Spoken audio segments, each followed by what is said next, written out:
Live from Musclecat Studio, it's the Musclecat Sports Show with your host, Curtis DuBois. Hello everybody on the internet, it is the Musclecat Sports Show. I am Curtis DuBois, let me put away my drinking bird. Nice to see you. Great to see you all. Welcome to Monday night. We've said it before, Jim, we're improving the reputations of Monday nights because, Mondays, Garfield, he really did a number on their press back in the day. I Hate Mondays and all that. Really brought down the rep of Mondays. But hey, it's the Musclecat Sports Show. It's good to be here. Good to see you, Jim. I say it every week. It's a big week in sport. And there's been some extraordinary things happening in the last couple of days. Where do we start? The Irish and their World Cup dream. They have kept it alive in the most extraordinary circumstances, and we will go through that. We'll show you how that ended against Hungary in the wee hours of yesterday morning. Some of the reaction from their national hero as well. Of course, it's the Ashes. The Ashes start this week, this Friday. First test in Perth. We're going to go through what we think the teams will be, and you're more than welcome to give us your feedback on that or any other thoughts because they're not set in stone yet. I think the Australian squad is pretty much there. There's maybe a question between a couple of guys. We know we have some more injuries now, which is a problem. England, we think we know who they're playing. They had their little scratch match a couple of days ago, which was good in some ways for them and bad in others. So we will talk Ashes. It's a phone-in show. There's a link in the description. Lines are open at any time. So if you want to jump on board, you know the drill. Hit the link. It's like an easy Zoom. You don't have to log in or anything. It'll just take you there. You can speak to us. What else have we got? Oh, the UFC Brawl. We're going to talk about the UFC Brawl. I know a couple of our listeners are keen UFC followers, and Jimbo and I both saw the fight and pretty much messaged each other at the same time saying, hey, did you see that? Because that was chaos. We're not going to talk about the fight much itself because our Aussie boy got beaten, but the story and the saga around the whole Dillon Danis thing is pretty full on. His long-awaited retribution from the Magdalov when he got socked in the face. He's been trying to get back and get his hits in, so he obviously jumped at the chance to get his shots back. And he got a few in. I'm not sure whether we'll show the vision. We might, but I think we probably will. But let's work through that later on. We've also got NFL results. We've got a whole lot more as well. So what we normally do at this time of the show, in the last couple of weeks anyway, Jim, is we go through my knickknacks. Show us your knickknacks. Yes. Excuse me? Your knickknacks. Oh, your knickknacks, yes. Knickknacks. We have a few things. Firstly, we have to say thank you to Wayne Phillips Kia, the great people, Matt, Laura, and the team. They look after us, Jimbo. They've looked after the Outback Quarterback NFL podcast. So if anybody that's watching, and I know a lot of you do, like the NFL, make sure you check that out on YouTube, Spotify as well. We record that tomorrow. Jim doesn't get much sleep on Monday nights because we finish this show. He leaves here at, 11? Yeah, and you're back 11. Here by 6? One of these days I'll sleep here. Yeah, but this is all possible because of Wayne Phillips Kia and our other wonderful partners. But thank you very much to them. There's cash back on a lot of cars at the moment, including the awesome Kia Tasman. If you haven't seen one in person, head down to Ranella, Wayne Phillips Kia, and check it out. Now, my other knickknacks. Where do we start? Let's start with this. You're going to hold out on me on the egg carton, aren't you?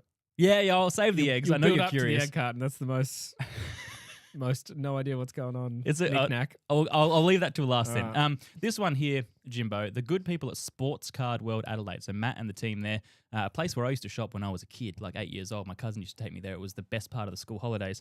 That and seeing movies with my nan. That was always good too.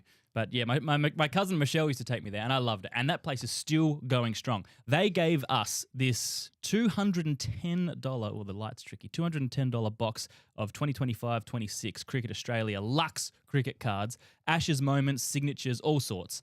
These are really, really cool. $210 box, and there's possibly some really valuable ones in there as well. How can you win them?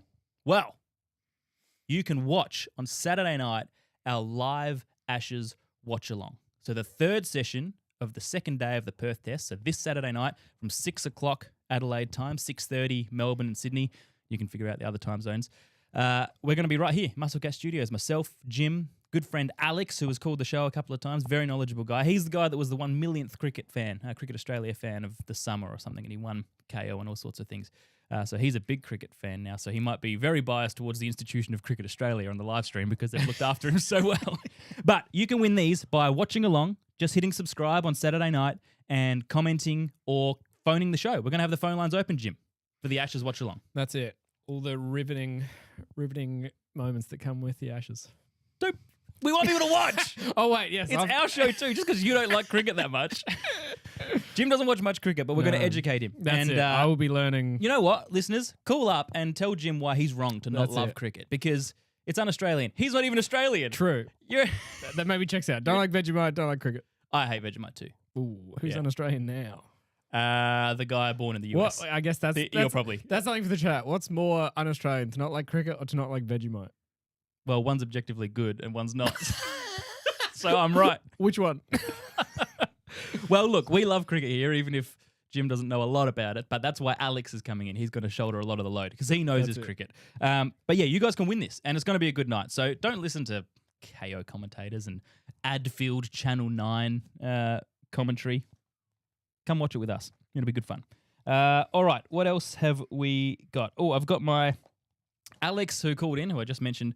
He told me last week on the 2006 World Cup Xbox game, Jimbo, because I was playing some retro games. He told me to try that challenge between Australia and Solomon Islands when it was 3-0 at halftime, and the game drops you in. Yep. And you have to score 4 goals in the second half. And he said, good luck with that. It's impossible. I'm like, yeah, whatever. I'm sure I'll be able to clock in about 3 attempts.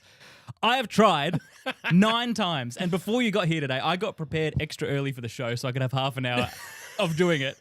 And my goodness me, it is impossible. I defeated Japan as China. And that's politically sensitive if you look at some World War II history. But I did that on the game. That was easy. I defeated Vanuatu as Tahiti. That was easy. But for some reason, I can't score as Australia against the Solomon Islands. He's right. It's impossible. I don't think I'm ever going to do that. So every week, I'm going to give you an update on how I'm going with that challenge. How are you going against the Solomon Islands? But already, I'm pretty frustrated. So that's that one. I've got that. Oh, I've got my German football shirt here. Yet another gift from my dad many years ago. I've got this here because it's the World Cup qualifiers, and Germany need to win tomorrow morning. They need to beat Slovakia. If they lose to them, they don't automatically qualify for the World Cup. And just like Italy, that would be pretty much a national tragedy. They have not been playing well, the Germans. I think you could say they're lucky to be where they are. They've dropped points against teams they shouldn't have. They only beat Liechtenstein 2-0 last week. This is not the Germany that you remember growing up at the moment. So these guys need to win tomorrow morning. I've got this here for luck. I've got the English scarf here because they had a perfect European qualification. 8 games, 8 wins, 22 goals, none conceded. They did not concede a goal. It doesn't get better. Yeah, now that's a strong... all that to choke in the actual World Cup. Good luck, England.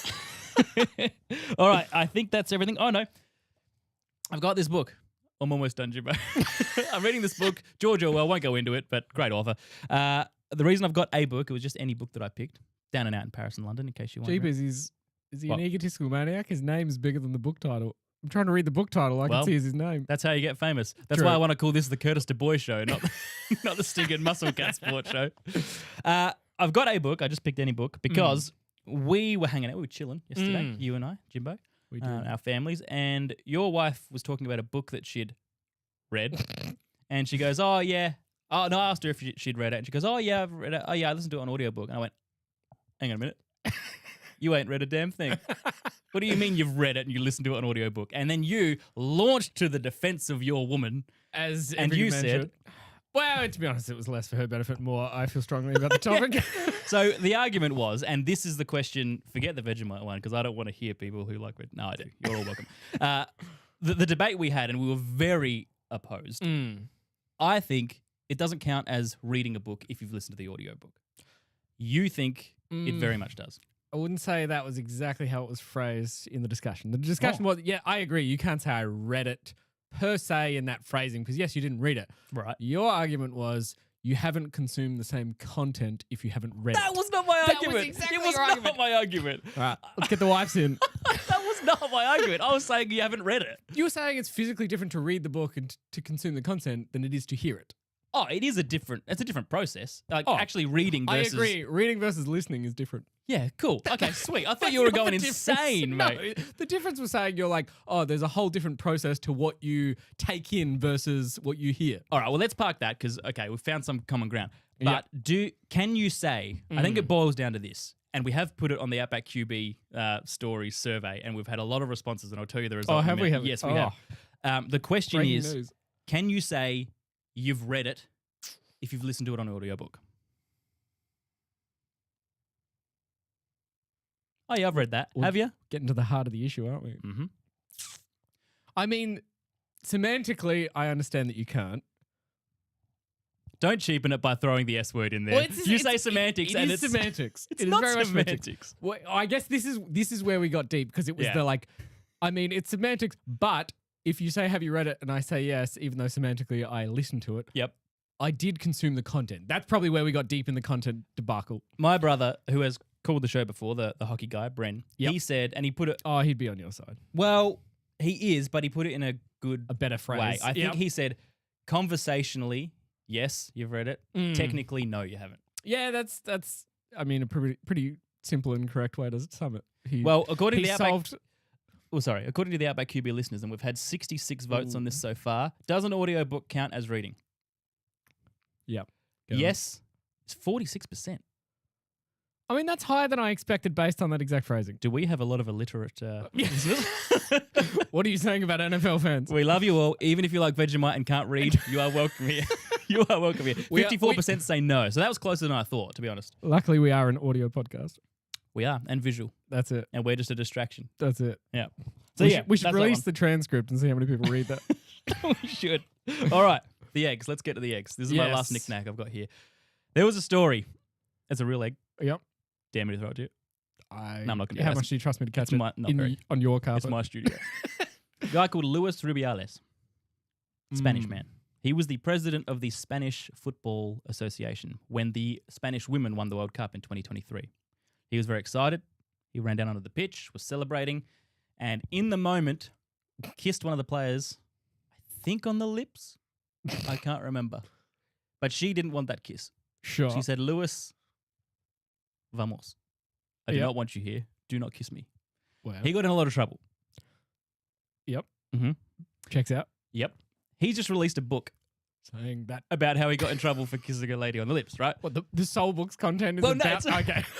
It's not called I Kissed a Human. It's I don't know what From it's El called. Presidente. Yeah, that's right. It's a memoir of I don't know the last couple of years, and I assume his career. I assume the whole thing's not just that. Anyway, Yep. at the book launch, Yep. someone came in and started pelting him with eggs. Right? Okay. He got hit by eggs, yolk all over the book. Right?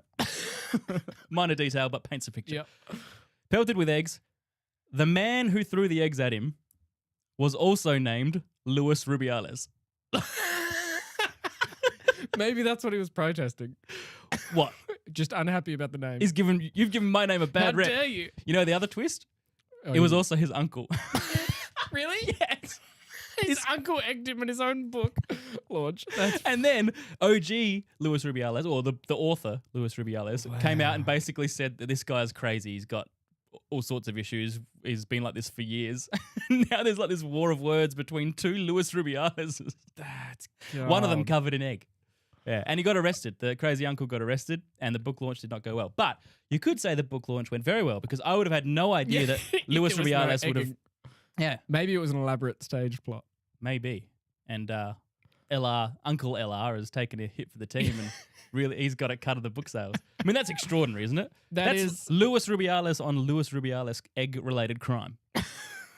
Didn't expect that tonight, did you? No, I didn't see that twist. No. And I tell you who else probably didn't see this coming in their life. Luis Rubiales. Which when one? he was the president of the Spanish FA, Yeah. and he saw that winning goal go in the Women's World Cup, he thought, things are going well. 2 years later, he's getting egged by his own uncle at his book launch. That's cold. All right, I've got to put this egg safely away. Oh, That's epic. if things go wrong though, there's one egg in there. We're gonna race for that egg.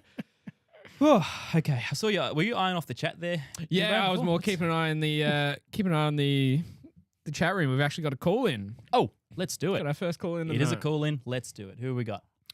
Oh, we've got Liam. Liam. Hey, our Scottish friend, our OG international caller. Hey, caller. How you going, Liam? Not too bad yourself. Going well, mate. Going well. Looks like another beautiful day in Scotland. What's happening there?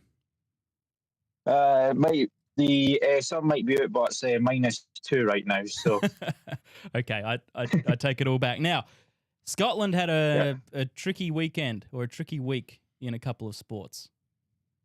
yeah, do you want to talk football or rugby first? Let's go rugby first, and then we'll segue into the football. Okay, rugby. Scotland had to beat Argentina by 16 points yesterday to make the top 6 of the world rankings to get in the top pot for the Rugby World Cup in 27. Yep. We were 21-0 up, and within 10 minutes, the score went from 21-0 Scotland to 33-24 Argentina. That's a Those disaster. Pumas got out and absolutely mauled us. It was Was this in Scotland? Yes, it was in Scotland. Were you there? Did you go? They made no, unfortunately, rugby tickets here are about £150 to go per ticket. So Wow. Okay. Wow. Yeah. Well, that's a disastrous game. So, what does that mean for their qualification? Can they? Is there another way to get to the World Cup, or are they gone? we still make the World Cup, but unfortunately, we will be against all of the one of the top 6 in the Gotcha. world, which is South Africa, New Zealand, Ireland. I think Australia might have just nicked it, Argentina and France. So Okay. So Well, it makes your World game. Cup a lot harder. Well, tell you what, if you get drawn against Australia, they're not going particularly well at the moment either. Another loss on the weekend. That's 3 in a row. Jimbo, if we lose next week in Europe, that's 4 European losses in a row. That's the first time since 1958 that would have happened for the Wallabies. So Wallabies are no good. I feel your pain there, Liam. Let's talk football. Where's that scarf gone? Oh, here it is. We've already got on the ground. a question for Liam in the chat. Oh, go. Yeah. We've got Conquer Ross saying, most important question for Liam is Celtics or Rangers? Neither. None. Hearts. Yes, Hearts. Still leading the premiership. That's right. Yeah, that's how we connected. So far. Liam's our loyal Hearts follower. He sent in a video of their win over Celtic, and that's how we connected in the first place. But I've got it's a half England scarf. I'll hide that bit. Half Scottish. It hasn't been a great week for their their World Cup qualification hopes either, right? But they've still got a big chance in the next couple of days. Yeah, but yes, all I'm saying about the big chance is, Keir Starmer, if you're listening, I doubt you will, but whatever Belarus is doing with Russia, just forgive them. Because if it wasn't for Belarus, Scotland would have absolutely no chance tomorrow. Yeah, this crosses geopolitical matters. This is more important. So Greece, you guys lost to Greece 3-2 in a really, really weird game, and Greece have not been playing good football lately, so that was not good. But the situation, correct me if I'm wrong. Scotland have been playing worse football, to be honest. Yes, but you've got. I'm just looking at my board. You've got Denmark at home, right? In Scotland. Yes. Tomorrow.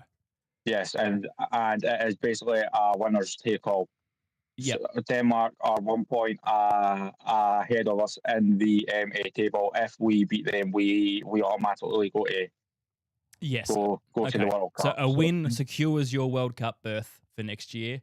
A draw or a loss puts you second, which means you have to go through the playoffs. So at least there's a chance. It's not all over if you lose tomorrow, but oh boy, yeah. Well, look, I really am going for Scotland. I want I want Scotland, Wales, Ireland, England. I want them to all flourish at the World Cup because it's just great drama. But chances of winning, I've put Denmark at 60% chance of a win or a draw. So I've given Scotland a 40% chance to advance only because it's at home. Do you think that's generous to say Scotland are a 40% chance?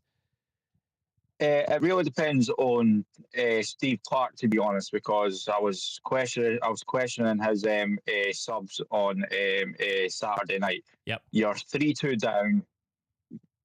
Greece went down to 10 men, and you take off a midfielder and a striker and bring on 2 defenders. You're like, no, go for the win. Yeah. Stop being defensive. It's like, and may I also say, at the same time, Denmark were losing to Belarus, and Denmark brings on 2 midfielders and an extra striker. It's like, that's how you win games. Yeah, that's how you get back into them. It's like, so why did you bring on defenders?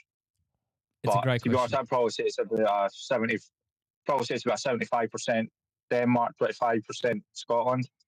Okay. Well, look, Liam, I am on your side. The Muscle Cat, unless we have any Danish listeners, the Muscle Cat supporters, listeners, viewers, they are on Scotland's side too. So I really hope they get a win. We'll check in the next couple of weeks if things go well, and maybe you'll check in with me personally if things don't go well. We'll talk, and I'll offer some support for you. Right, no bother. Good on you, mate. Thanks very much for calling in. Great to see you, Liam. Yeah. All right, yeah, it is all on the line. I was going to talk Ashes first, but let's get the World Cup qualifying board up because Liam has segued us beautifully into that. Now this is some of my finest work, Jimbo. Hey, You like that? fancy board. Look at that. So I'm going to get myself on screen. Hang on. This is harder to juggle than it looks. Can you see that? There we go. Beautiful. So I did this last week before the first batch of World Cup qualifiers, and I did a video on the Cup Curt channel, which is just starting to post some stuff. At the time, England were the only qualified team. I'll go through this very, very quickly. They're 100%. They're qualified. The way that it works, there are 12 groups in Europe qualification, and whoever comes first in those groups, they are locked into the World Cup. So that's what Liam's talking about. If Scotland win tomorrow, they come first in their group, and they go through to the World Cup. If you come second in your group, you're not done. You go through to the playoffs, and then there is a pool of 16 teams who will play off in another mini tournament in a few months' time. And the top 4 from that go through to the World Cup. So England are in. France have qualified. Portugal have qualified. Norway, Croatia have qualified. The big ones for the next couple of days, Germany. If they win or draw against Slovakia, like I said, they go through, but they can't stuff that up. Denmark versus Scotland. That's basically winner takes all. Austria versus Bosnia and Herzegovina. That's winner takes all, although Austria have the advantage. Win or draw gets them through. I think they're the biggies. Oh, the other one is Wales and North Macedonia. They're going for the second spot. That's been a very, very dramatic climb up international football for Wales. If they win, they go through to the playoffs. If they lose, they might be cooked. So on the British Isles, there's a lot of drama happening around the World Cup at the moment. And if you haven't really gotten into the sport of soccer, football, I've got to decide on a name there. Let's just call it soccer tonight. If you're not into soccer and you haven't really been into the World Cup, now's the time to get into it. I know the World Cup's not until June next year, but this qualification stuff is super important. It's super exciting and dramatic. So have a look at that. Whew. Did I explain that right, Jimbo? Yep, understand perfectly. You were busy over there. we didn't want to break it to you, but the chat is saying we don't have the heart to tell him, but we can't read any of that. Oh, damn it. But you did get comments on... the flags look nice? Yeah, they said, but look at the pretty flags. Yes. Yes. All right. All you need to know is that Germany, Scotland, Wales... They're all under pressure. Oh, this is the big story, though, from World Cup qualifiers. Bring up that link, Jimbo, that I sent you earlier today. Ireland. Now, I'm going to show you very, very close. Ugh. They're down there in the third place realistic category. They were a very low chance a week ago of making it to the World Cup. They beat Portugal 2-0. Cristiano Ronaldo got sent off. That was a huge turn up for the books that they got that win. And then, overnight, they were down 2-1 against Hungary. If they lost, they were gone. The World Cup dream was over. They equalise. And then, have you got the video, Jimbo? Is this the... This is the goal. Goal, yes. This is what happens. Last minute of the game, 95th minute. There's only 5 minutes stoppage time. A man named Troy Parrott took his moment. Let's go. Throw of the dice. It's all on this from Creevy. Must score. Scales is up after it. Scales wins the header. There's the goal. That's Troy Parrott. One last Too right, that's Troy Parrott. Now, this guy, he used to be on my team, Tottenham. He only played a couple of senior games. He's very loyal to Ireland. Like you'll see in his interview in a second, he loves representing them. And he's had injuries and struggles and all that sort of stuff. And he's worked his way back into the international team. And he scored both goals against Portugal 3 days ago. And then he scored all 3 goals against Hungary to keep their World Cup alive. So they haven't automatically qualified, but they knocked Hungary out with that goal. And now they're going into the playoffs. So they could still make the World Cup. Nah. Unbelievable. Play the interview with him as well because it's worth watching. It's only about 15 seconds, but you get a sense of who this guy is. Why we love football, because things like this can happen. Look, Tony, I love where I'm from. So this means the world to me. My family's here. I saw you go over to them. It's a beautiful moment. Yeah. Yeah, this is the first time I've cried in years as well. I really, really can't believe it. It's a fairy tale. you can't even dream about something like that. I honestly have no words to describe the emotions right now. He did have words, and they were pretty good words. That's it. How cool is him saying, I love where I'm from? Yeah. When he's just done that. That's you a do nice love to thing to see hear. a bit of pride in the country. Yeah, that was awesome. So he deserves that. I also love how when he cried, he's like, I haven't cried for years, by the way, just so you know. Yeah, Just so you know. It's like just for all the ladies out there. I don't cry often. I say that every 2 weeks when I cry. I've done this in ages.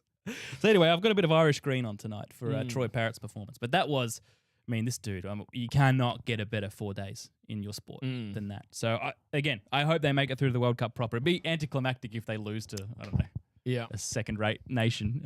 Speaking of your Tottenham Hotspurs, Yeah. given that I'm very sports challenged, Yes. the one fact I feel like I know that I could be throwing it out there to fumble is it Tottenham that basically had a long-standing struggle of winning a cup, Yes. and then when they did, they sacked the coach? Yes. Good knowledge, Jimbo. Is there any... And he was Australian. Was there any legitimacy? Like, was there a reason that the fans were like, yeah, that made sense? Or, hey, we've lost for ages. We finally got onto something winning. Let's get rid of this guy. So, We don't like this feeling. well, it was Ange Postecoglou, who's the Australian manager. Yep. And beloved in Australia, Ange. And beloved in Scotland too, because he managed Celtic to a lot of success. But what happened with Tottenham that year, he was there for 2 years, and he's always said, and he maintained it his whole time at Tottenham, give me 2 seasons at any club and I will win you something. I'll win you a trophy. So what they won is the Europa League. So you've got the Premier League, and then you've got the continental competitions where the best of Europe play off. They won the Europa League, which is the second tier of the European clubs. So not the English League. In the English League that year, they came 17th. Yep. Out of 20. So they had a shocking year, the worst English year they've had in years and years and years. A club like Tottenham should not be that low. They just happened to hit a rich vein of form in the European games and won that cup. Okay. So Daniel Levy, who was the president at the time and a very, very unliked figure by Tottenham fans and known for moving coaches on all the time, sacks them like crazy. That's why Tottenham have been so up and down. He got a cup from Ange and then said, yeah, but you weren't good enough in the league, so see you later. Snap. I thought it was insane. So, just to clarify, Hans Offerback is incorrect for saying it was because he was kissing players. I haven't heard that. Damn it. How did I miss that joke? That's pathetic for me. That's Good one, good. Hans. That is a pathetic miss from me. That's epic. No, it wasn't Luis Rubiales. So were the fans behind this decision? I would say mixed bag? 75% thought it was insane to sack a guy who just won our first trophy in so long. 25% were like, he sucks But because the season was trash. because we prioritize the Premier League. And was there enough to pin? I mean, I always find it interesting, like as fans, given that I don't follow that many sports that die hard. Yeah.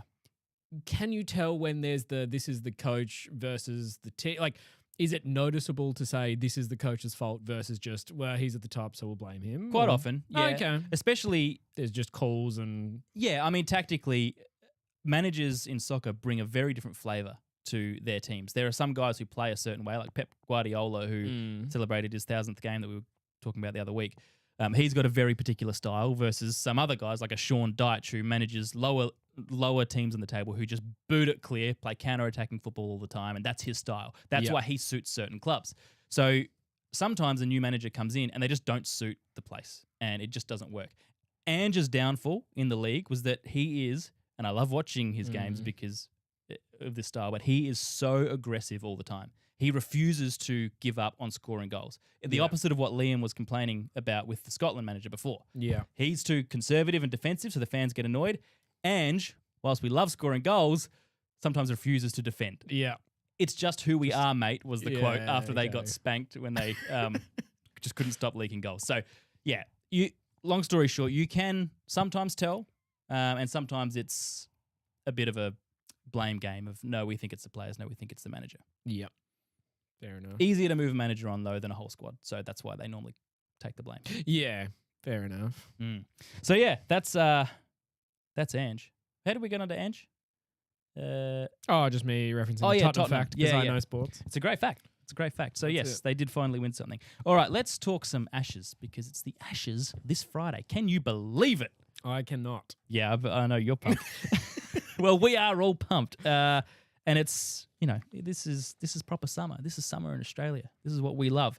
Nothing better than a summer of cricket. Nothing better than a chance to hopefully beat England. And I think this first test this Saturday starts this Friday in Perth. Okay. First of 5. So yes, Friday night and then Saturday night is when we are doing the watch along. But the big news is that Josh Hazlewood is injured. So we already had Pat Cummins, our captain and star fast bowler, who is out with the back stress fractures. I don't think he'll play at all in this Ashes. I think they're just trying to hide it. And now Josh Hazlewood, playing for New South Wales, warming up last week, did his hamstring. So did Sean Abbott, who's in the squad as well. So that's 2 injuries for Australia. Hazlewood, when he came off, the initial scan, they said looked fine. And then they had another one, or I think they had an MRI or something, and it showed a minor tear in the hamstring. So he can't play this week, which is a real problem. One thing we do have pretty good depth in, though, in Australia is fast bowlers. So Brendan Doggett, who is a 31-year-old journeyman who has come through and done it the hard way, he will make his test debut this week, which is very exciting for him. He's been the best bowler in the Sheffield Shield for the last 2 years, which, we like to see guys who plug away and earn their spot. And it's very rare that a spot comes up in the Australian pace bowling attack, but Doggett's there. And he's also been taking polls for South Australia. So being South Australians, we like to see that as well. Scott Boland is an apt replacement too. So we know that he will play.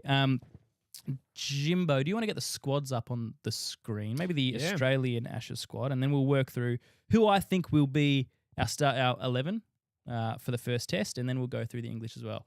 That's the fixture, by the way. So we've got first test is in Perth, then we go on to the Gabba, then we've got Adelaide, which is Adelaide day-night? No, that's not day-night. That's a day test this year. And then we go to Boxing Day for Melbourne, and then the Sydney test. What a summer of cricket. Yes, maybe look up the Australian Ashes squad. And the big question really has been who is going to open the batting for us. I mean, we know we had those. Oh, there we go. You can just keep that up there. That's good. The question was who would open the batting. And Jake Weatherald got the nod in the squad, and we assume that he's another journeyman. I mean, he's 31 himself. He has been scoring runs for fun in the Sheffield Shield over the last 3 years. We think he's going to open. So I think it's Khawaja and Jake Weatherald who will be on debut. Marnus Labuschagne has worked his way back into form, which has been just incredible over the last few weeks. He was in the doghouse, and now he'll bat 3. Steve Smith at 4, Travis Head 5. The question is Cam Green or Bo Webster. Any cricket fans, let us know in the chat if you think Webster or Green. Personally, I want Bo Webster. I know he's had injury issues himself, but he is more consistently fit. I think he's done an incredible job since he has come into the squad, and he deserves almost on merit to be picked ahead of Cam Green. I know Cam Green's got all the talent in the world, and maybe some people won't like me saying this, but it feels a bit Shane Watson-y to me. All this projected talent for okay to good output. Whereas I think Webster's been better since he's come in. He's just done the job. That's at 6. Alex Carey, the South Aussie, at 7, our wicketkeeper. Then Mitch Starc, Nathan Lyon, Scott Boland, and Brendan Doggett.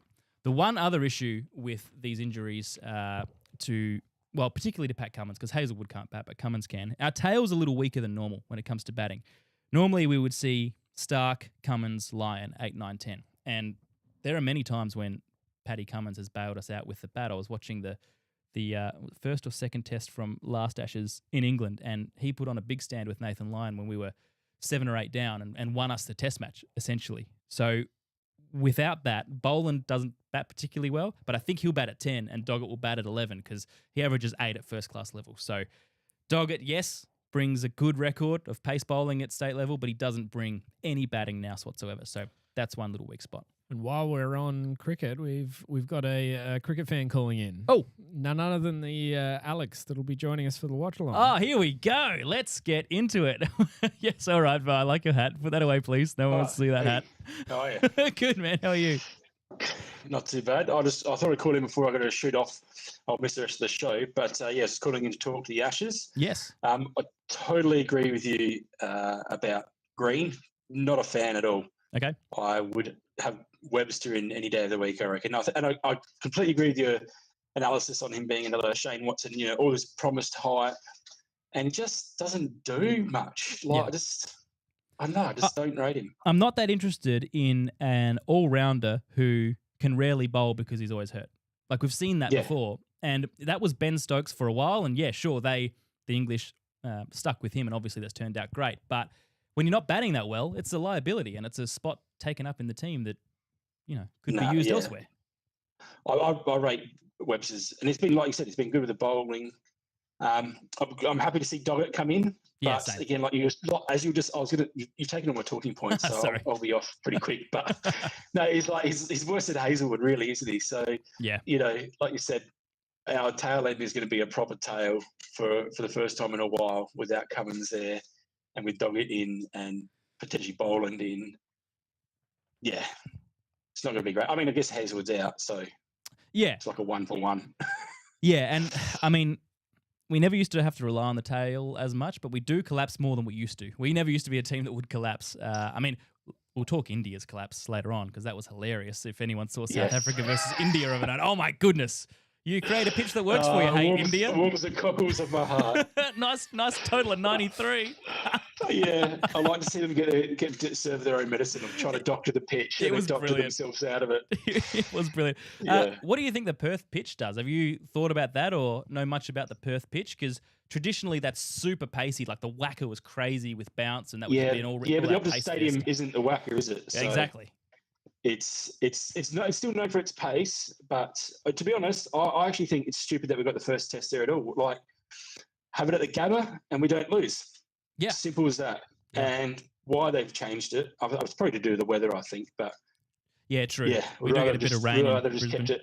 Well, I mean, but yeah, they keep keeping the Sydney test at New Year's, and it rains out just about every year. Yeah, that's true. So interesting. both dumb choices, but.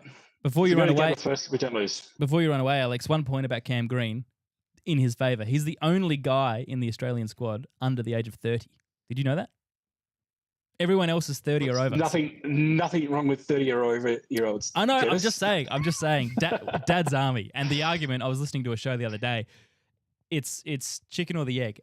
Are we playing such an old team now because we have had so much success, so we keep trusting those guys, or are we playing them because we failed to develop the young players quickly enough? So does this leave us in a hole next Ashes, or were we saying that last Ashes and now here we are again with another strong squad?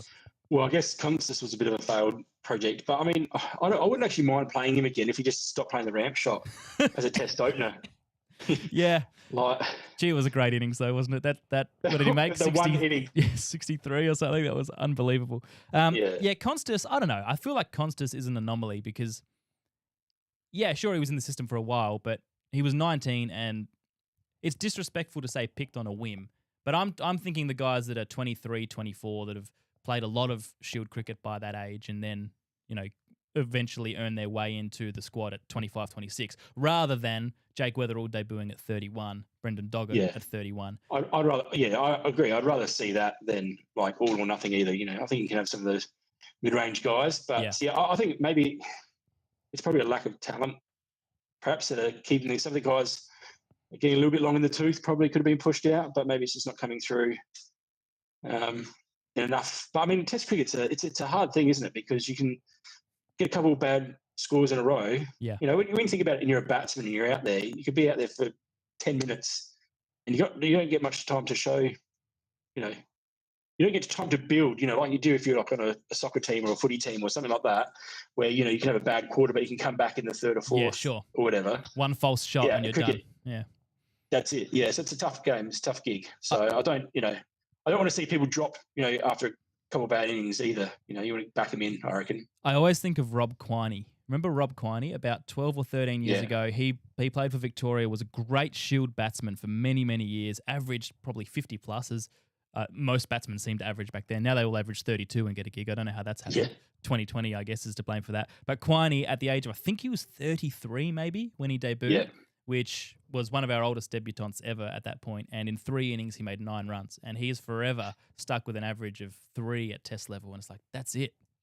And sometimes their careers can be over so quick. Even Nick Maddinson, who was 23, 24 when he debuted, he had 2 tests that were disastrous and he's never got a look in, even though since then he scored a lot of runs. So, I wonder if that's the same for Constance, like Matty Renshaw. When Renshaw was 20, he came in and played 7 or 8 tests and then didn't get a look in for another 7 or 8 years. He was a blockmaster. I actually would like to see him again because he was like one of the people where you're like, oh, this guy's made for test cricket. He's defending well. Yeah. if they're just giving him some more time. So one bone I've got to pick with you though is, and this is with all Australian sports commentators, the way you say debut.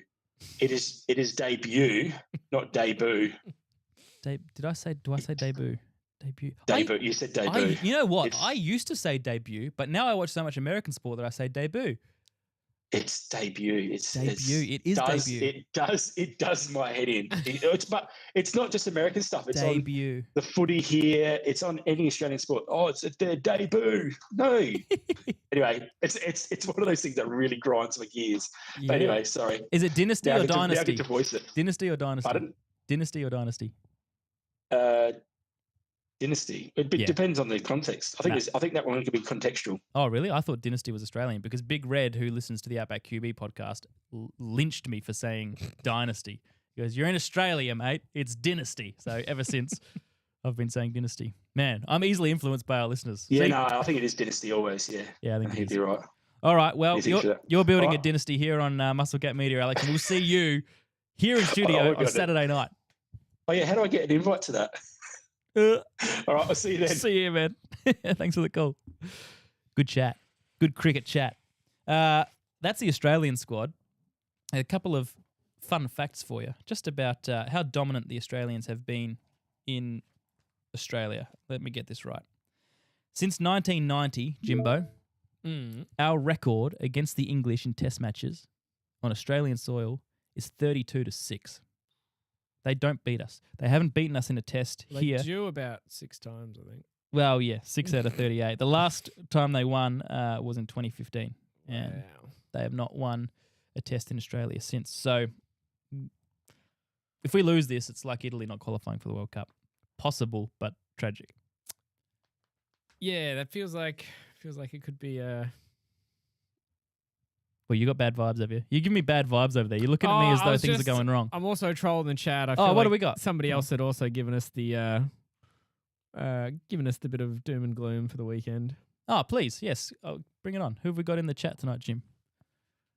Well, 40 minutes in already. Gee, time flies. It goes quick. You updating me, or are you just going to read silently? I'm lost at trying to find. It was very early on, and it was before we'd quite gotten to it. So is there a bit going on in the chat tonight? Yeah, we've been all over the place. We're talking about 5Ks. Liam's been doing a couch to 5K, so he's got to run a day. And he nice. Gave us a bit of an update. Note to self, don't run a 5K after leg day. It's very cool. So couch to 5 day as in doesn't normally run, but is building up to a 5K run. I believe that's the premise of the app. Legend. Yeah. Well done, Liam. That's great, dude. Also, segues nicely. Yeah. Did we do our 5K on pre-workout or? No. Yet to give us an update on that one? No, I'm back into my running properly in the last week or so after a nice little break or last couple of weeks. So I just want to do a couple of unaltered heart workouts. Get a baseline before the pre-workout kicks in and you run before I kill myself. Splits. Yeah, 410, mate. Please have respect. Wait, is that slow or fast? I don't actually know.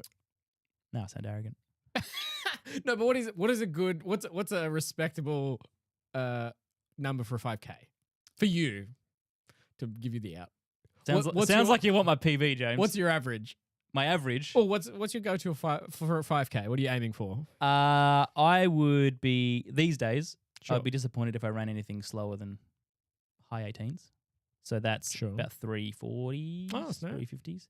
Look at you. But that's not my PB, Jimbo. I have no idea what I would run a 5K in, but I assume it'd be in the 6s and 7s. If someone wants to ask in the chat what my PB is, just so it's not me bringing it up, if someone wants to ask that question so I can answer it, it'd be good. Cricket's in the chat. That's weird. Everything stopped all of a sudden.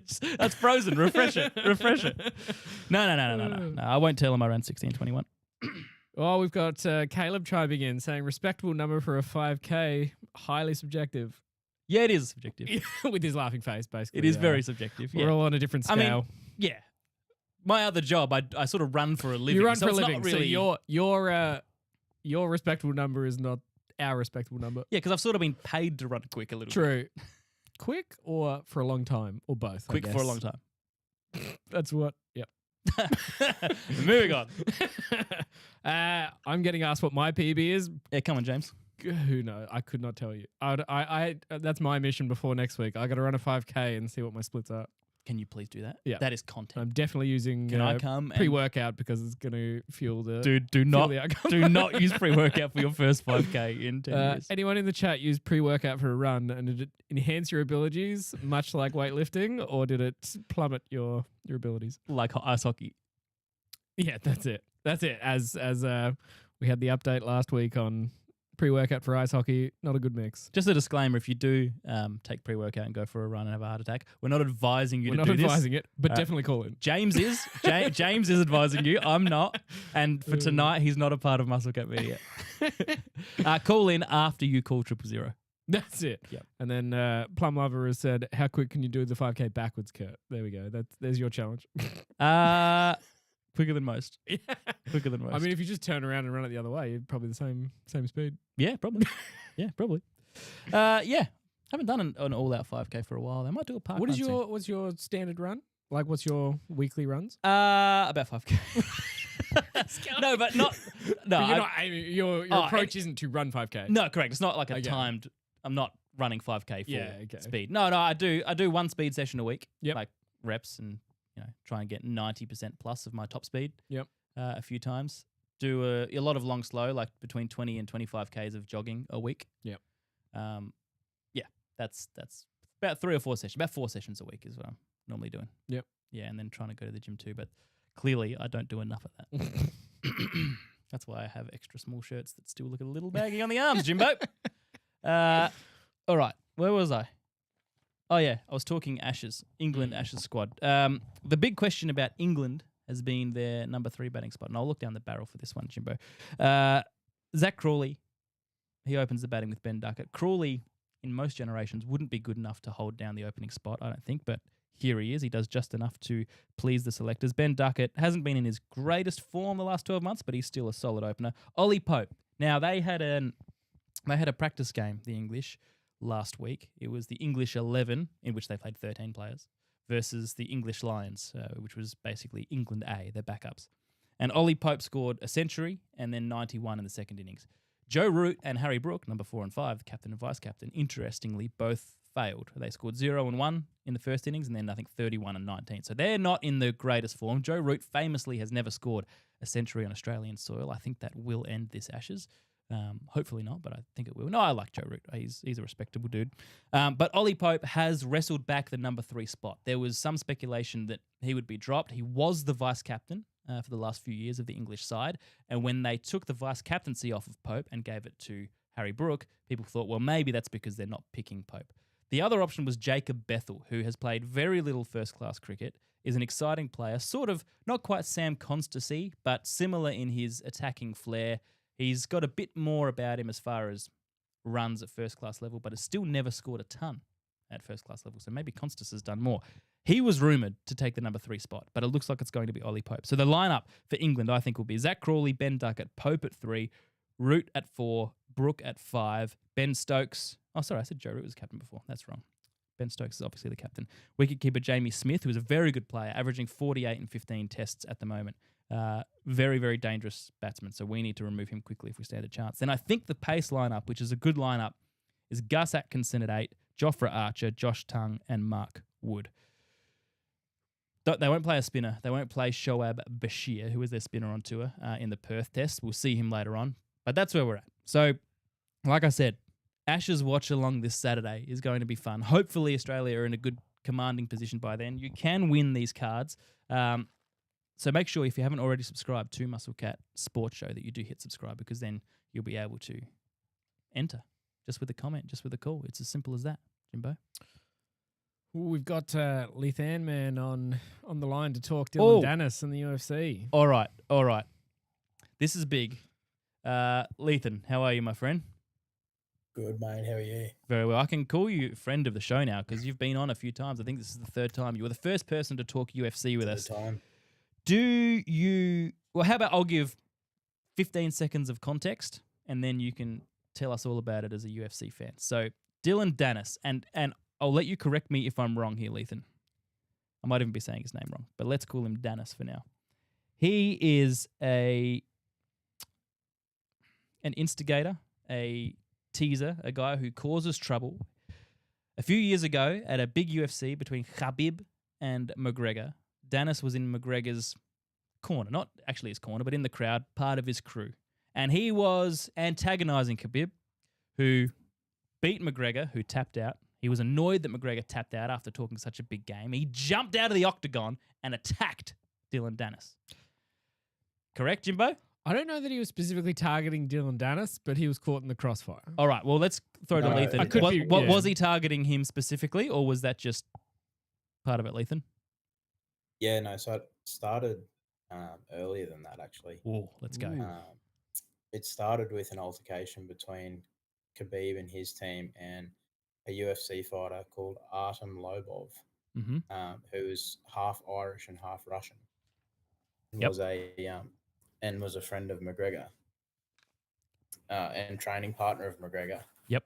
And they had some sort of an altercation in a hallway in a hotel in New York, I think it was. Okay, real juicy. And this led into the into the famous altercation where McGregor was seen throwing a moving trolley into the side of a bus. Oh, that was that. Right. Yeah, so Artem, That's when it kicked this off. Artem, Yeah. he was a friend of McGregor, and then Artem got slapped in the back of the head by Khabib, and then McGregor heard about it and flew from Ireland to New York to confront Khabib and his team, and brought McGregor's team with him, which at the time included Dillon Danis, who was helping McGregor train in jiu-jitsu for his second fight against Nate Diaz. Okay. And then after that fight, Danis stayed on as one of McGregor's teammates to help him train, including the Khabib fight. And, Gotcha. And then, we saw it kick off in the Khabib fight against McGregor, in which Khabib at the end of it admitted that, he attacked Dillon Danis because he talked too much. Yeah, and that seems fair from all I've seen of Danis so He's far. a talker. Jimbo, do you want to pull up the clip of Khabib jumping the octagon? Because that was extraordinary. Like, it's one of the most dramatic things I've ever seen. Outside of Malice in the Palace. Do you know what I'm talking about when I say Malice in the Palace, Lethan? It rings a bell, but no, I couldn't tell you off the top of my head. Remember mid-2000s Indiana Pacers Detroit Pistons NBA fight where Ron Artest, who was later known as Meta World Peace, jumped into the crowd and started fighting fans? Do you remember that, Jim? No. Dude, that was... It's one of the sporting scenes as a teenager that shook me, because it was just like, that's a line that you don't cross. So Artest he'd been fouled out, I think, and there was a bit of a scuffle with Ben Wallace and a few players, and Artest went to cool down by lying on the scorer's table, right? He was just trying to calm himself down. And someone in the crowd threw a drink at him, and it hit him, and he went crazy. And he literally jumped into the crowd and climbed through and started throwing haymakers at support, like people in the crowd. So that's sort of on par with this, except this wasn't just civilians. This was people who were antagonizing him as part of McGregor's team. So let's have a look at this. And keep in mind, Khabib is annoyed. Is this the... No, find us the one where Khabib jumps the octagon in 2023. I believe it was UFC 229. Look at that. What a man. UFC 229, because that's good context. So, like I said, McGregor taps out, and we know what McGregor's like. Like, he talked all this smack. He, as Khabib said, he brought all these people from Ireland, and then he has the audacity to tap out when it gets a little bit too hard. So he didn't like that. And then when he heard the talk from the crowd, he went crazy. To be fair, the chokehold that he was caught in, it was either tap out or possibly have his neck broken. Or die. So, that's right. Here we go. Yes, This is it. Let's go.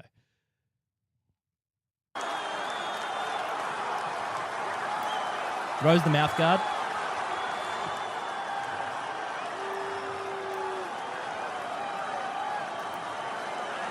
There he goes. And look at this launch. Ready? Look at the launch. Whoa! What is he doing? All right. So you get it. And guys start throwing punches at McGregor as well. So that brings us now to... McGregor actually did better in that after-fight brawl than he did in the fight. He did. He landed one. He did. Now, so that's the history. And now tell us about what happened this week and why. So Danis is actually quite a good mixed martial artist. He's very good at jiu-jitsu. He's won a couple of very high level competitions. He's currently the light heavyweight champion in another promotion for mixed martial artists.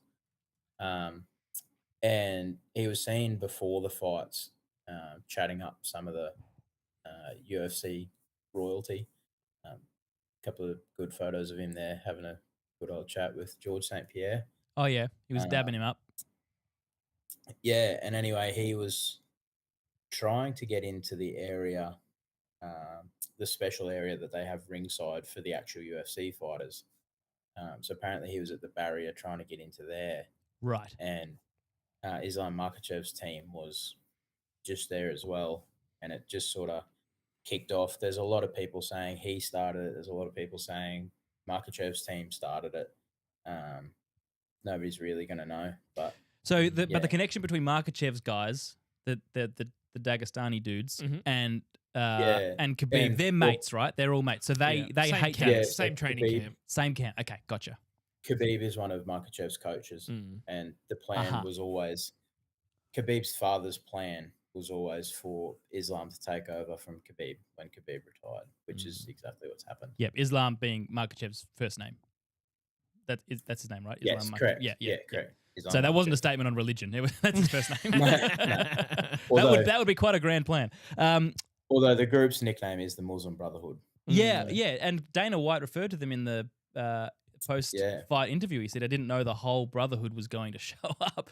But he blamed himself, White, for letting it happen. So you can look at, I mean, the vision of the Brawl is pretty messy. It does get pretty outright violent. So we might not we might not show that. I love the irony of Dana was in the post interview saying, like, he was literally approached by his guys saying, like, oh, should we kick him out? He's like, oh, if he bought a ticket, just leave him. Yeah. And then this ensues, like, I should have just kicked him out. What do you reckon, Lethan? Oh, by the way, footnote to this is that the Australian guy lost. Madalena lost. Yeah. JDM lost. Yeah. So he got hugged for 25 minutes.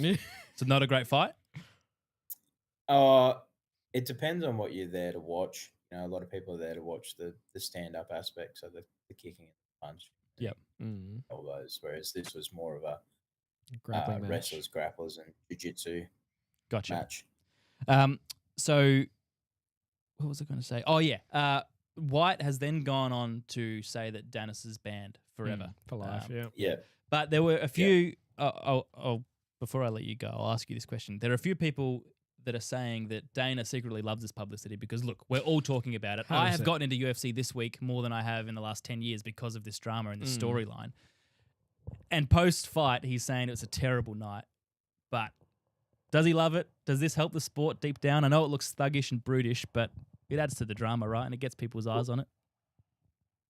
Well, there's two main storylines from that whole fight night. And the first one is that the main title fight was very boring because of all the hugging. And then the biggest talking point is how exciting the brawl was.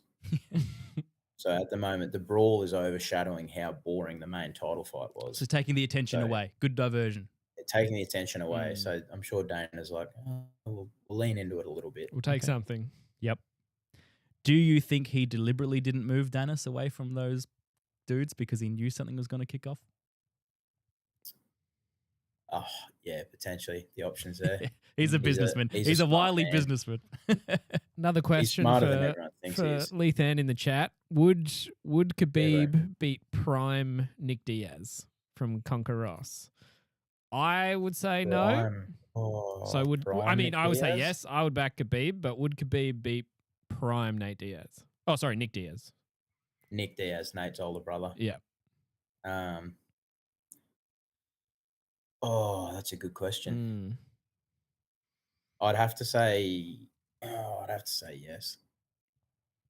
It'd be close, but I'd have to say he would. Yeah. Who's the GOAT? Last question. Who's the greatest of all time for people who don't watch UFC? Is there a one, or is this a hotly contested debate like LeBron and Jordan? It's hotly contested. I feel like there's whole different eras of UFC. Answer. What was that, Lethan? Sorry? It's a hotly contested subject, but just like the LeBron and Jordan debate, there is only one correct answer. Please. All right. So, sorry, as an entree, give us your NBA answer. It's Michael Jordan. Thank you. Yeah. And as the main course, there's no argument. UFC? John Jones. Yeah. Is that who you're thinking, Jimbo? John Jones. That is pretty. I think even Dana's called out John Jones as the GOAT. Practically. Oh, several. There's a whole meme about it. He's basically said nobody will beat him from memory or something like that. Well, the only fight he ever lost, he didn't actually lose. He lost by disqualification because of a legal move. But that move they later made legal. Oh. She's So a trailblazer. He was toweling this guy up. Tarnishes the record. Yeah. There you go. There you go. Nice, man. You always teach me stuff. And as a result of your 3 call-ins to the show, I am way more into UFC now than I ever have been. So thanks, Lethan. I know you've educated a lot of our viewers too. Appreciate it, dude. We'll chat to you soon. All right. Jimbo, one more clip I want to pull up. Have you seen... I don't know what the podcast is called. It's like... It's there's a lady who hosts it, and I think the guests like take their shoes off and they sit on like these fluffy couches and stuff. And she gets Dana's name wrong. She thinks that's so uncomfortable. Can you get that up? It is a classic. It is a classic. I mean, if people haven't seen it, it's probably pretty obvious who she gets Dana White confused with. 2 dudes in a similar sphere, look pretty similar. But I won't spoil the gag. Whilst Jimbo's getting that up, there are a few other bits of sports news going on. In tennis, a continuation of the incredible rivalry between Jannik Sinner and Carlos Alcaraz. Alcaraz, of course, being the world number 1, Sinner the world number 2. Sinner defeated Alcaraz in the ATP finals to end the season. So he takes that. He's back-to-back in the ATP finals, but Alcaraz is still number 1. They've played 16 times, and it's 10-6 Alcaraz, but Sinner got the points on this occasion. We spoke about the rugby union. It was another loss for the Wallabies. They lost 46-19 against Ireland. We heard from our good friend Liam that Scotland lost as well to Argentina. There are a few, one more week, I think, in that autumn series that Australia is desperately trying to... maybe there's a few more weeks. I've got to double check that. They're desperately trying to get a win there. Some darts news as well. You got that up, Jimbo? Yep. All right. Got that one. We'll get that in just a second. Yep. 18-year-old Luke Littler. Have you heard that name? Luke Littler? I have in Googling news for sports this week. Nice. Yep. Sports news. General sports news. Darts Yes. somehow made the cut for me as well. Well, it's big news because he's the youngest, will be the youngest world number 1. He made the finals of the darts Grand Slam in Wolverhampton. 18 years old. After the weekend, he's going to be the youngest world number 1. He's already the youngest world champion. So he won an event last year at 17 that made him the world champion. World champion at 17. What a vibe. I know. Then back to high school the next day. Yep. I put in the ticker, maybe some people have read it, at 18, I was only 3 years away from becoming the world number 1 in the iPhone game Stick Tennis for a day. Really? How far off? I did it at 21. So when I was 18, I was 3 years away from becoming the world number 1. I was just trying to compare myself to Luke Littler. Yeah. So I used to play that game on the toilet a lot. Stick tennis. So stick cricket's huge, right? Yeah. You know stick cricket. Yeah, I remember. Stick tennis, the very much less popular and less played version. Yep. But during the Australian Open season, I would play that. Yep. You were a big stick cricket guy, but yeah. I was a big stick cricket guy. And also world number 1 for 24 hours. Stick tennis. That's no joke. Is that due to getting in early or just going hard? I don't like how you dismissed my accomplishment there, James. Why do you have to neg it straight away? just take it. So there was a daily challenge. Context doesn't matter. I was a world champion. Yeah, that's right. That's it. Look, there was a daily challenge where you had to play against the computer-generated opponent, and your efficiency in beating them put you on the global leaderboard. Hey. And one day I beat AI Serena Williams so badly that I was out of thousands, and I have a screenshot on my old phone somewhere. Out of thousands, I was literally number 1 in the world for 24 hours. Yeah. There you go. That's a good call. Been a very braggy show. My 5-kilometer personal best, world number 1 at stick tennis. What can't I do, James? What can't you do? So what have you been world number 1 at? What find your Wi-Fi password. What? Oh, by the way, I finally threw out that box of matches. I used the last one today. And I was telling you during the week, and this is just for the viewers' benefit. Most of the show should be, to be honest. What did I tell you was just this part's for the viewers? What did I tell you was loose and floating around in the boot of my car this week? Like 6 golf balls. Just every corner. It is honestly, it's so annoying. It's so annoying because is it still going? Yeah, they're still in there. Yeah. And I told you that like 4 days ago. Nice. But it's one thing where when I pull up to my house, I just forget. I was like, I'll take it out before I drive next time. But I won't. Like, you know the driveway. I can't be bothered going down there. Yeah. Very cool. Yeah. So now every time I accelerate, just Really annoying. All right, yeah, let's get this Dana White clip up. Let's do it. Dream. Oop, go back. You missed it. What's Joe Rogan's dream? What's Joe Rogan's dream? Joe Rogan, Dana White. What's Dana White's dream? Wow. Did you just think I was Joe Rogan? I totally did. So You just called me uncomfortable. Joe Rogan. You thought I was Joe Rogan? Yeah, I thought you were Joe I was Rogan. bald No. before Joe was ever bald. I know. Just did a 2-hour podcast. I flew here from Vegas, and she thought she was interviewing Joe Rogan. Jesus. That's the worst part of it is it was 2 hours into the podcast. It wasn't just the lead Was it? in. I thought that was the first question. That wasn't at the start. That was like knee deep in the podcast. No Like, way. That's why he's like, we've literally been doing this for 2 hours. Who do you think you've been talking to? That is classic. That is classic. And then, like, That's you can so see uncomfortable. when it twigs with her and she touches his knee to try and placate Yeah. her. She's, oh my gosh. But She then handled she- it pretty well. Well, she did the awkward where he's like, who did you think I was? She's like, no, I knew you were. Oh, Dana yeah, White. she Like, went sarcastic as though yeah, she- that was a yeah, bad yeah. move, but close. Yeah, true. She tried. I think from memory, the awkwardness, like it worked out, I think. But yeah, it was very That is so uncomfortable. funny. Very uncomfortable. That is so funny. Oh. You got anything else in the chat, Jimbo? I've got other stuff to run through. Well, everyone's kicking off on the John Jones topic. Oh, really? What is their disagreement in the chat? Yeah, so we had Liam saying Aspinall would have John Jones eating out of a straw in 3 rounds. Get him, What else we Liam. got?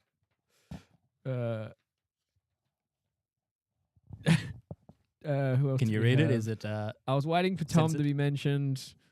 Wild to say Jones hasn't fought anyone, then bring up Tom. Tom Aspinall? Yep. So that's the debate, is it? Aspinall Jones. Yeah. I think Liam's kind of putting forward Aspinall, and so is who else did I miss for saying it? And hands off her back. Oh, yeah. Okay. Well, we have a few fight fans in the chat. That's good. Yeah, definitely people keeping up. That's good. Let's move on to a couple of other things that have been going on as well. Unfortunately, What's Your Decision has been asking for a hobby horse update. He did chime in halfway through. Unfortunately, I was knee deep in Physical Asia. We haven't talked Physical Asia. We haven't talked Physical Asia. Unfortunately, Physical Asia took up all of my viewing this week, but hobby horse is definitely on my list for an update. Thank you. What's Your Decision? That's it. Keeps us accountable. I like that. That's it. I will definitely get on that as much as I'm looking forward to watching hobby horsing. So I put that clip on Instagram and YouTube and referred to them as hobby horse weirdos. I think a few people got offended by that, but that's all right. good. You're just adding the hatred of Indians and hobby horse enthusiasts. Well, people watch people because they either love them or hate them. They don't watch them because they nothing. Polarizing individuals. Again, we welcome everyone on the show, the people who love me and the people who hate me. So Physical Asia, you watched this as well? Or did you still only get through the first episode? I tell you, I found it hard. Did you get past first episode? No. Okay. So I haven't seen any fighting yet. I was saying there's no action in the first episode. So unfortunately, first episode is all just countries meeting each other, clearly not understanding what each other are talking. Yes. Them giving you the dubbed English version and watching a lot of bewildered faces and polite There's nods. just so many voiceovers saying, "Oh, so strong. Oh, he looks strong. he looks so strong. He looks so strong." But like that's pretty much the whole first episode. Them remarking about how strong or weak the others look. The thing that I do find off-putting is I don't know how legitimate all these voiceovers are. Like, what are they taking? What are they leaving out? It just seems it sort of takes me out of the reality are of they it. even attempting to do matching, or is it just we need 4 guys and 4 girls and just anyone will do in front of anyone? Or is there any level of like we've got to match? Yeah. I don't know. The other thing that really jarred me is, like Ben said when he called in and told us to watch Physical Asia, the Aussie team sucks. Yeah. And not ability-wise, they just suck. Over the top Aussies. So bogan. Yeah. It's like the worst version of what people think Australians are, and that's who they've put on the show. Yeah. Anyway, but you like the fighting, so I haven't got there. Tell me about it. Well, it's less fighting and more feats of physical strength. But I mean, the first one is a bit like Festivus. It is a bit wrestling based. But yeah, like I don't know, it felt weird after all those intros. The first episode of Real Action, which is essentially episode 2, they do just launch straight into all out of the what is it? 8 teams. Yep, 8 countries. Yeah, there's 4 platforms, and you basically have to just push and throw each other off, and whoever's got the most people standing on the platform progresses.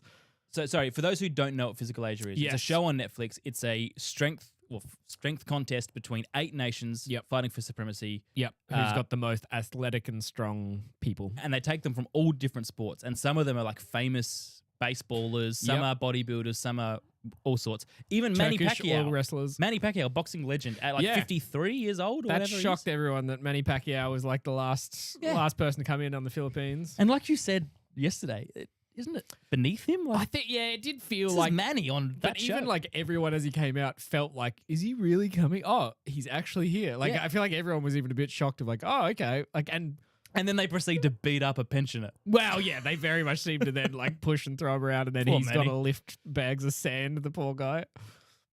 But that was definitely interesting to watch. Okay. I haven't gotten quite to the last episode to see who's crowned the country of success. Okay, so you're not almost at the final. Yeah, almost there. I think it was down to 2 or 3 countries. So do I persist? Is it worth persisting? I would say at least persist episode 2 and 3 to see some fighting. Just because the second episode does launch straight into some interestingness. Beyond that, it might.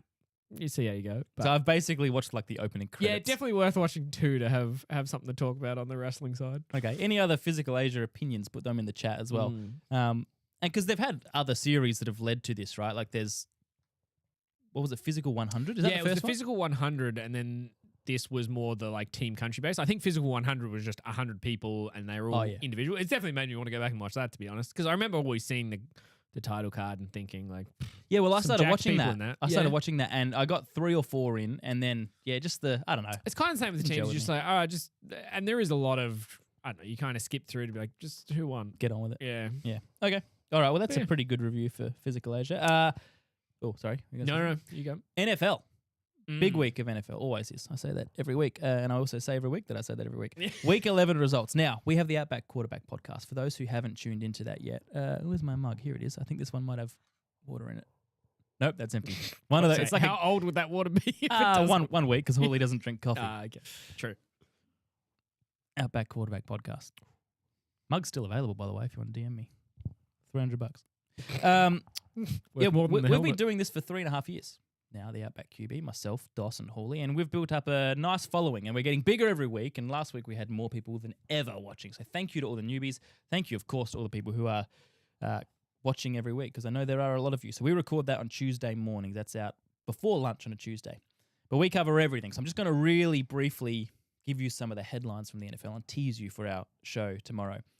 The Denver Broncos, they beat the Kansas City Chiefs. Now, the Chiefs, of course, we know, are an incredibly successful franchise. 3 Super Bowls in a very short time span over the last 6 years. They are not going as well as I, as a Chiefs fan, and fellow Chiefs fans, would be hoping. They're 5-5.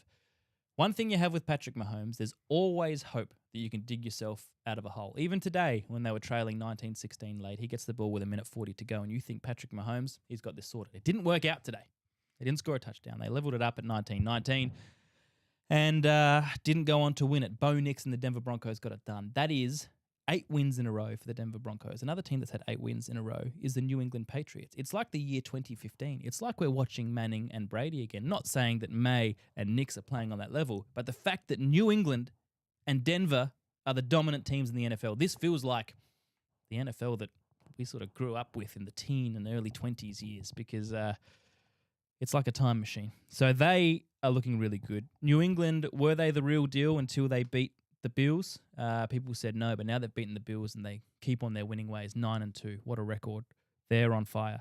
The Giants, they are probably the most frustrating team in world sport almost at the moment, other than maybe the Italian and, no, I wouldn't say the German national football teams, but they are up there.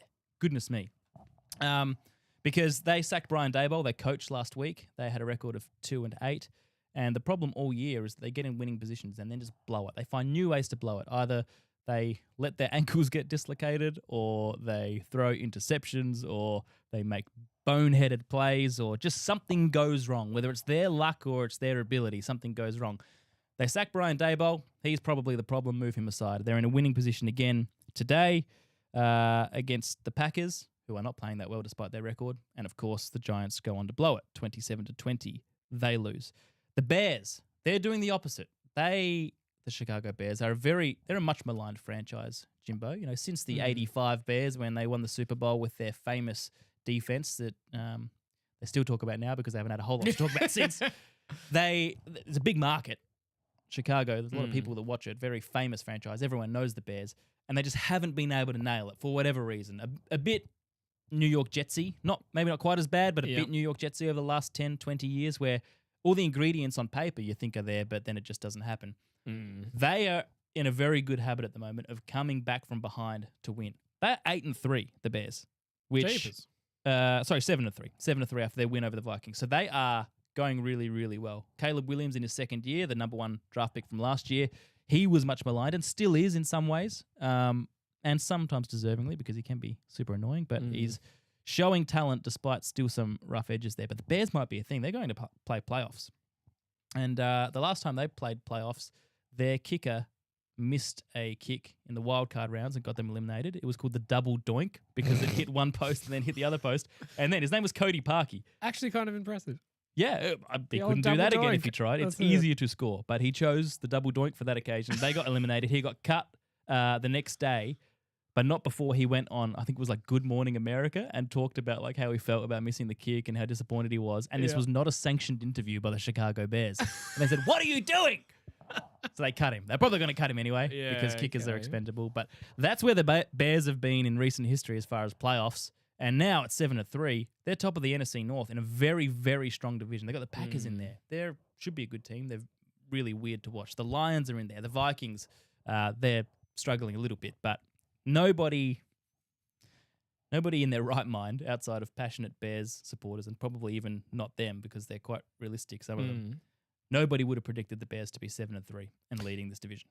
Yeah, we had Hans Offerback chiming in with what's going on with Sirianni at the end of games, and the Bears still suck. Okay, Bears still suck. What does Sirianni do? Apparently, today? I think I was looking at it because the Eagles beat the Lions 16-9. Had to apologize after he was seen jawing with Philadelphia Eagles fans. Yeah. What's jawing? Is that just jawing's like going yelling? back and forth? Yeah, verbally. just yelling off. Yeah. Okay. And Hans, you know this. You watch the Outback Quarterback podcast. I have never liked Nick Sirianni. I think he's super arrogant. He's clearly good at what he does because he won a Super Bowl in his second or third year as head coach. But he's a very unlikable dude with a very punchable face and someone who, I mean, would obviously beat me in a fight, but from a distance I can say I don't like him, right? And anybody who doesn't support the Eagles doesn't like Nick Sirianni. And it really hurt a lot of neutrals last year that the Super Bowl was Eagles and Chiefs because everyone hates the Chiefs that don't go for them because they've been so successful. But a lot of people hate Sirianni as well. So there was no real winner out of the Eagles winning it last year either, other than everybody who hated the Chiefs. So yeah, he's always in scraps. He's always going at opposition fans and now apparently his own fans. Yeah. There was something else that happened. I don't know if Hans or any other NFL watchers saw this, but Caleb Williams, who I just mentioned before, the quarterback of the Bears, they had that comeback win today. And it was against a team, the Vikings, that are struggling, but they got over the line. And Williams, he knows the camera's on him. And you know how the quarterbacks walk onto the field to go and shake hands and the camera's on them as they walk on? He's doing this like pantomime angry face, like shaking his head, as in, you know, I know we won, but the performance was still unacceptable.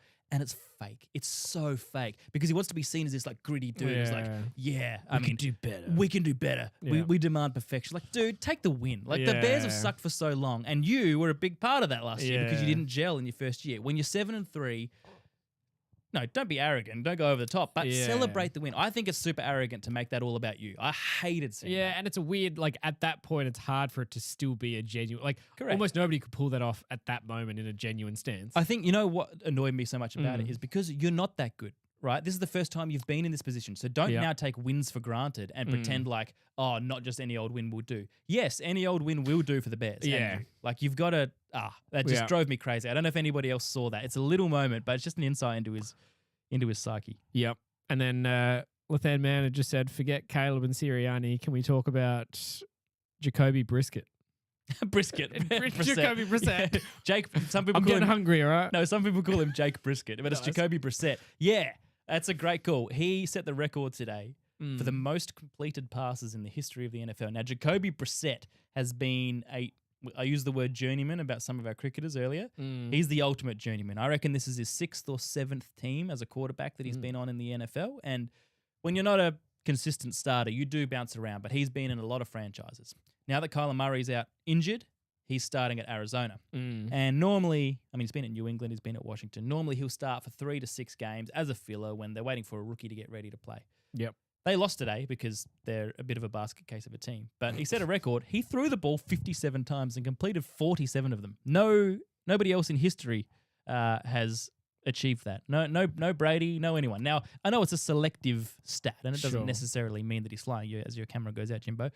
But it's still pretty cool for a guy like that who is a bit part role player in the quarterback scene.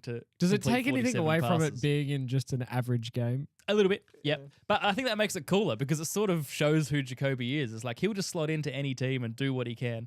I tell you what it does make me think, and I know we've got Arizona Cardinals who watch the Outback QB podcast and this show as well, fans of the Cardinals. What it does make me think is why, when we've got a backup QB in, why are we throwing the ball 57 times in a game?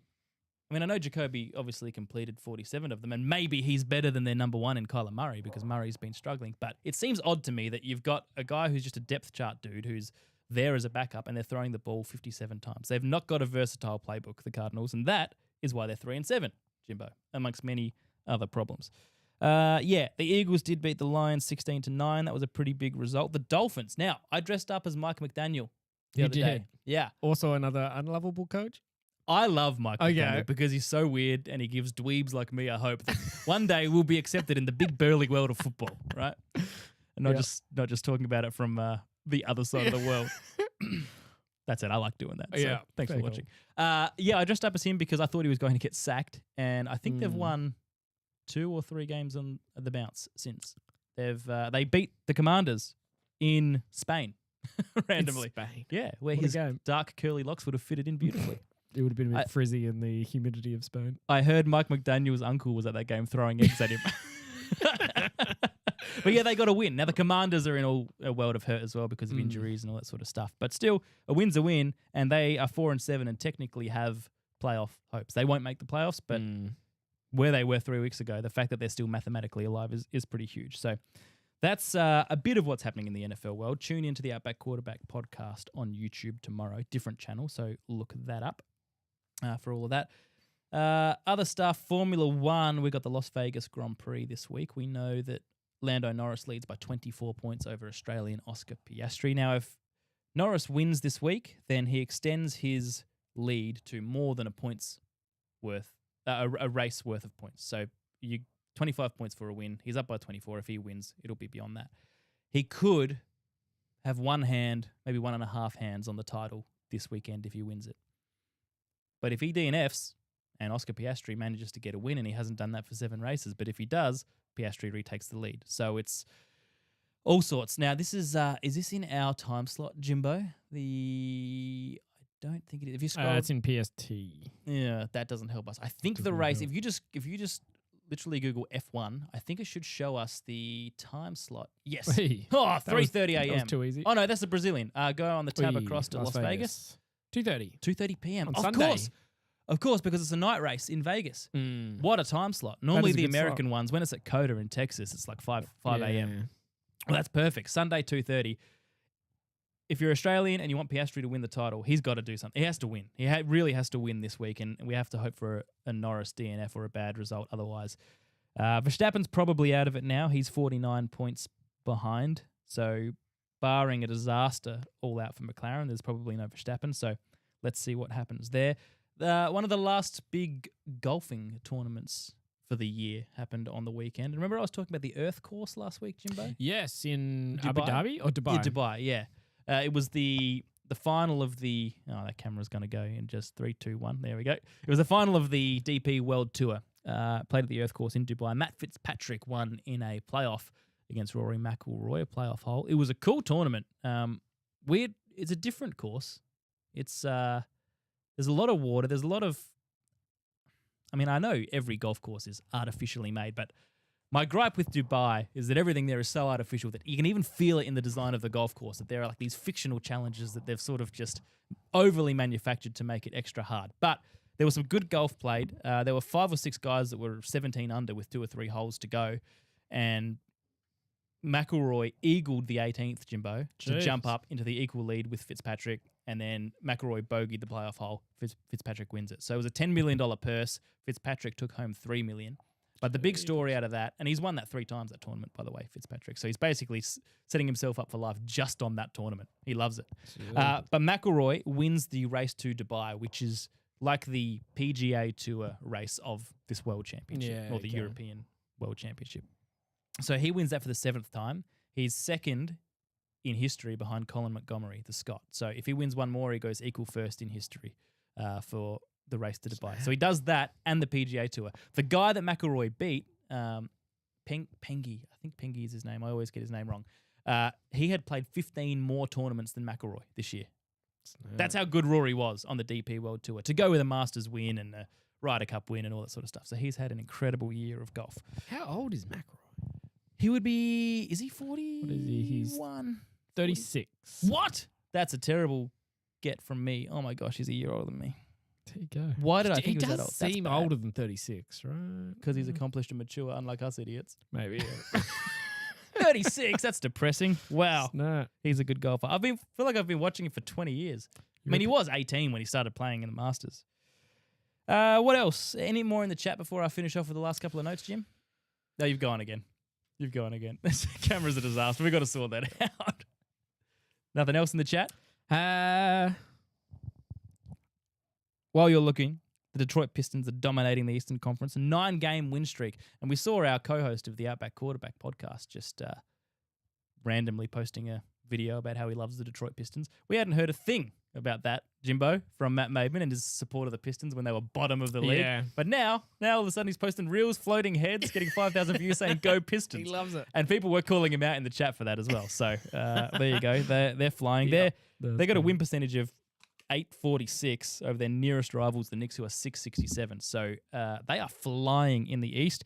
And in the West, the OKC Thunder are 13-1. They're the carryover champions, defending champions. The Denver Nuggets are 10-2.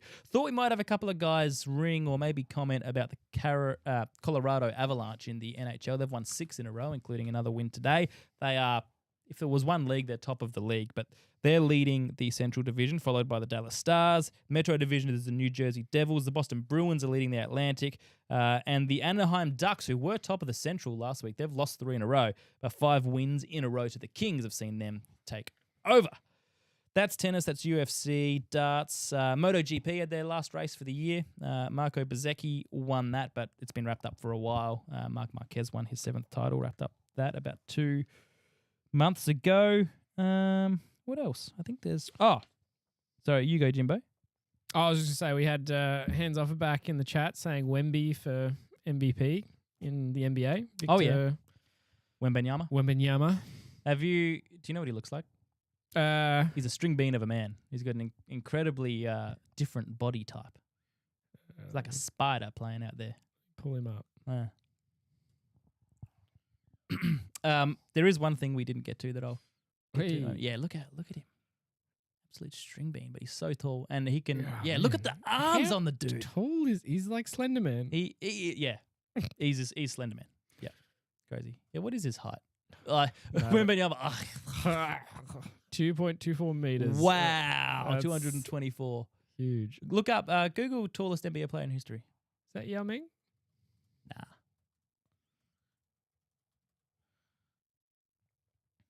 Bowl, 231. Bowl was Sudanese-American. Murasan, the Romanian player in the 90s. Okay, so they're 7 centimeters taller than Wembanyama. Oh, they got the whole list. 7'7". You know who the shortest is, don't you? Look up Muggsy Bogues. Oh, I remember Muggsy, mainly from Space Jam, of course. Oh yeah. How long since you watched Space Jam? Very long time. Yeah. Did you ever watch the LeBron reboot? Nah. Me neither. I didn't give it a chance. No. Look up. It was close. 2.29. He was up there. Oh, wow. You were close. He was up there. I take back my dismissal of your guess. That was pretty good. Yeah, look up Muggsy. Give us a picture of Muggsy. Makes me feel better. What was he? 161? 159? 160. There you go. Yeah. Oh, look at that picture. Is that Bowl? Is he next to the tallest one? That's the Sudanese-American player we read about before. Probably, yeah. Oh, man, his knees look almost inverted from that angle, at least. Yeah. When your quads are stretched that long, it's hard to get some bulk around the patella. Muggsy, he didn't show it in literature. He was a buff dude. He's short, but he's pretty. Oh yeah, he's pretty solid. You got to have something to compete. Well, yeah. True. Other than the trick of running under their legs, you need a bit. Yeah, that's a lame joke.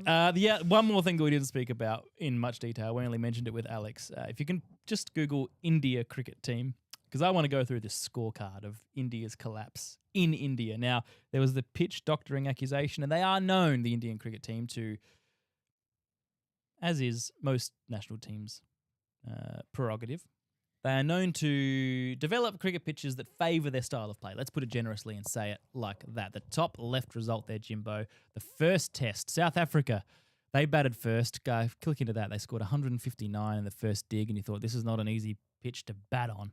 And then India only made 189, so you thought, oh, they're in with a chance. But unfortunately, South Africa just scored 153, which left a paltry total of 124 for India to chase. But a few cricket fans thought, hang on a minute, we've seen this before. It's not a day 5 pitch because, of course, it didn't last that long. We got to day 2.5.